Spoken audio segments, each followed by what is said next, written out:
নমস্কার, আজকে আমি বানাবো কুমড়োর ছক্কা। কুমড়োর ছক্কা রুটি, লুচি, পরোটার সঙ্গে খুব ভালো লাগে খেতে।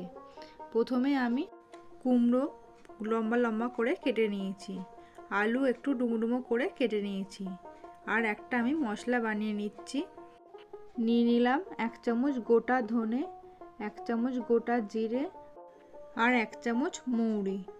এইবারে গ্যাসের ফ্লেম লোতে রেখে একটু ভেজে নেব।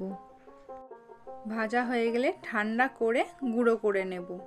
তারপরে কড়াতে কিছুটা পরিমাণ সর্ষের তেল দিয়ে আলু আমি লাল লাল করে ভেজে নেব।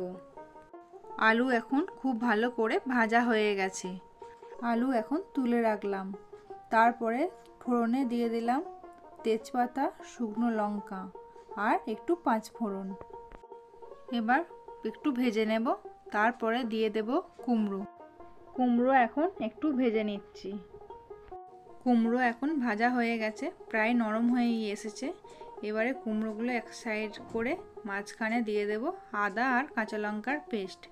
এবার একটুখানি ভেজে নেব, নিয়ে কুমড়োর সঙ্গে ভালো করে মিশিয়ে নেব। এইবার কুমড়োর সঙ্গে কাঁচা লঙ্কা আর আদার পেস্টটা ভালো করে কষিয়ে নেব, যতক্ষণ না আদার কাঁচা গন্ধ চলে যাওয়া পর্যন্ত।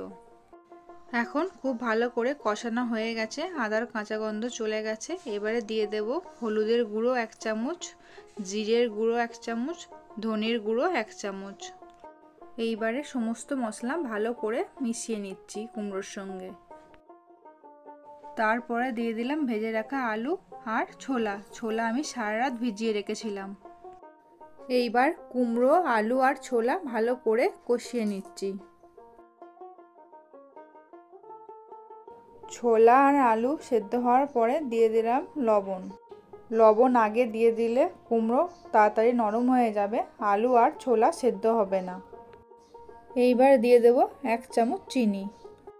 মিষ্টিটা আপনারা আপনাদের পছন্দ অনুসারে বাড়িয়ে কমিয়ে দেবেন। কুমড়োর ছক্কা একদম রেডি। এবার নামানোর আগে যেই ভাজা মশলাটা করে রেখেছিলাম সেই মশলাটা দিয়ে দিলাম, দিয়ে একটু নাড়িয়ে চাড়িয়ে নেবো, নিলেই রেডি হয়ে যাবে কুমড়োর ছক্কা। রেসিপিটা ভালো লাগে প্লিজ একটা লাইক দিয়ে দেবেন, আর নতুন বন্ধুরা চ্যানেলটা সাবস্ক্রাইব করে দেবেন।